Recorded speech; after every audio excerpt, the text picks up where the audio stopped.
حسن بخاری صاحب Oslo Norway, السلام علیکم. ہاں کہ ممنون ہے کہ آپ نے ہمارے ویب سائٹ پر یاد فرمایا. آپ نے پوچھا کہ صرف سنی ہی مسلمان کیوں ہیں، یہ آپ جاننا چاہتے ہیں. دیکھیے، سب سے پہلی بات یہ کہ ترمذی شریف میں حدیث نبی کریم صلی اللہ علیہ وسلم نے ارشاد فرمایا کہ میری امت 73 فرقوں میں بڑھ جائے اور 72 جو ہیں وہ جہنمی ہوں گے اور ایک فرقہ، ایک جماعت ناجی ہوگی.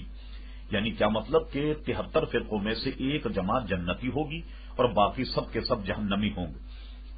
اب رہا کہ وہ کون سا طبقہ جہنمی ہوں گے اور وہ کون سا طبقہ جو ہے وہ اہل جنت ہے، اس کا معیار بھی خود نبی کریم علیہ السلام ہی نے بیان فرمایا. جب آپ سے یہ پوچھا گیا حضور ناجی یعنی جنتی جماعت یا فرقہ کون سا، تو آپ نے فرمایا وہ جو میری اور میرے صحابہ کی سنت پر عمل کرے.